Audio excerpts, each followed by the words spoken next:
Right, let's all turn to Revelation 21 for this morning's little thought. I thought we come here to remember what the Lord Jesus Christ has done for us, and you've got the bread and the wine that remind us of these wonderful things.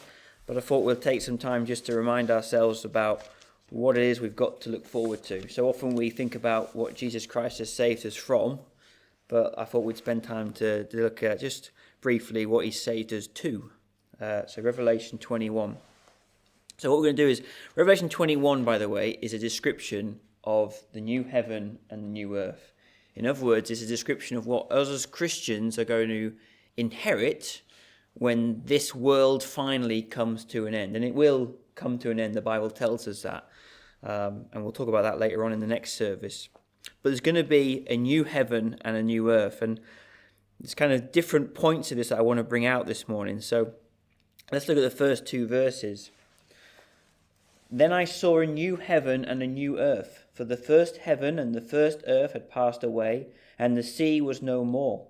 And I saw the holy city, New Jerusalem, coming down out of heaven from God, prepared as a bride adorned for her husband.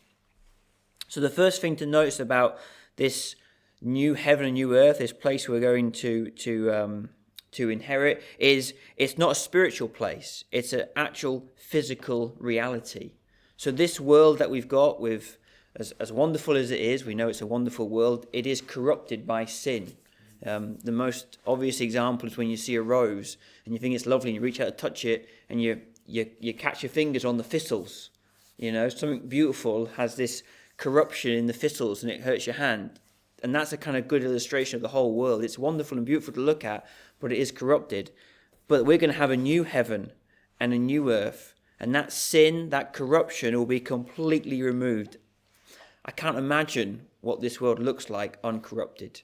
If you think it's amazing now, it's going to look considerably much better in the new heaven and new earth. Let's keep going. Revelation 21, 10, 11, and then 18 to 21. 10 and 11 says this. It says, and he carried me away in the spirit to a great high mountain and showed me the holy city, Jerusalem, coming down out of heaven, having the glory of God, its radiance like a most rare jewel, like jasper, clear as crystal. And then 18 to 21 says this. The wall was built of jasper, while the city was pure gold, like clear glass.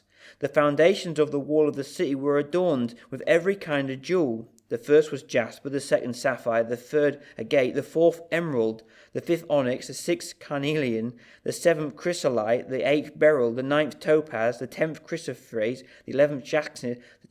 Lots of jewels here, and all more so precious. And the 12 gates, verse 21, were 12 pearls, each of the gates made of a single pearl, and the street of the city was pure gold, like transparent glass. So there's going to be a city in this new heaven and earth, and it's the description of the pearls and the jewels and the emeralds.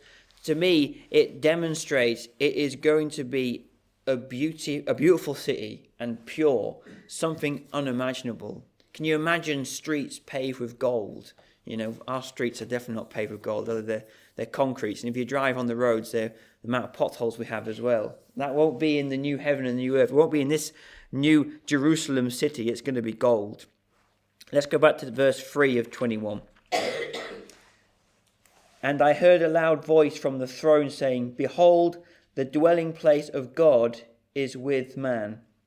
He will dwell with them, and they will be his people, and God himself will be with them as their God. We know, don't we, that sin has separated us from God. We read about in Genesis chapter 3. There's a massive chasm between us and God today. We're not in the presence. God is not with us. But when we get to this new heaven and new earth, sin's gone. And so as a result of that, we will experience the fullness of God's presence forever and ever. We will be able to enjoy perfect communion with our Creator. Verse 4. He'll wipe away every tear from their eye, and death shall be no more. Neither shall there be mourning, nor crying, nor pain any more. for the former things have passed away. One of the wonderful things, and so often I use it when I'm preaching, is this verse, is that this new heaven and new earth, I said about sin. It's about sin, and as a result of being about sin, there's no pain, there's no suffering, there'll be no more tears. It will be constant joy. No need for hospitals, no need for funerals, there'll be no broken hearts, there'll be no roofs falling down.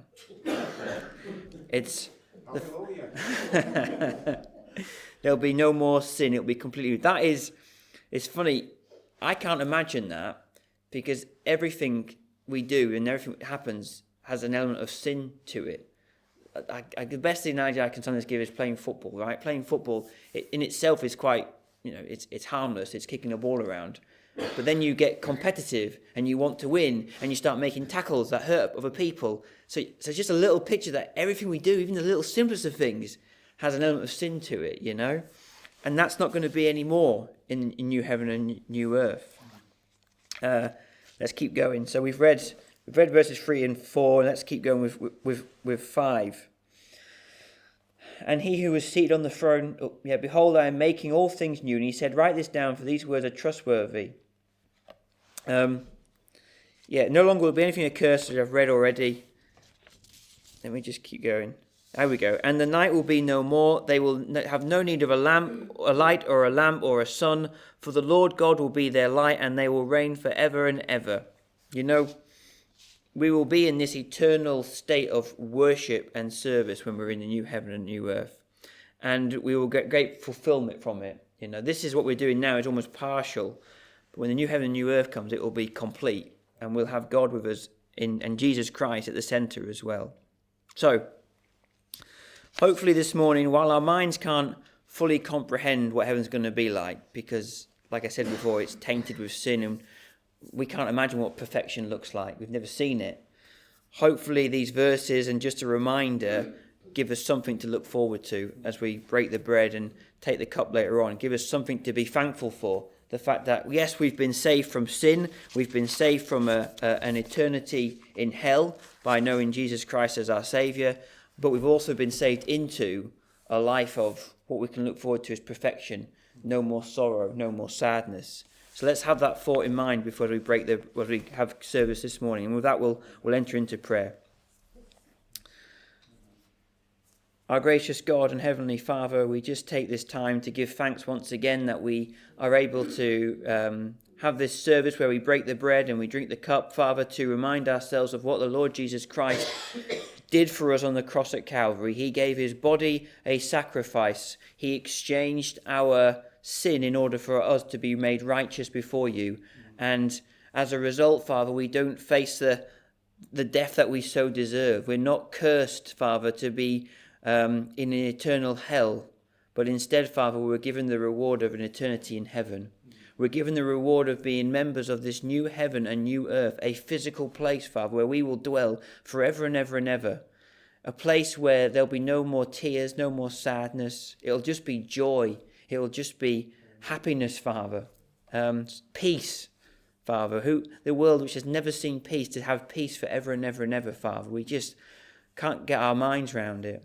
But, Father, even greater than that, we will be in the presence of you for an eternity, forever and ever and ever. It won't be partial, it will be complete presence, Father. And we just give thanks for this wonderful thing that we can look forward to. And so, Father, we just pray that as we go about this morning in this remembrance service, you'll help us to be full of praise and worship and adoration because of what you've done for us. Not what you saved us from, Father, but also what you saved us into. And so with that we give thanks now in the Saviour's holy and precious name.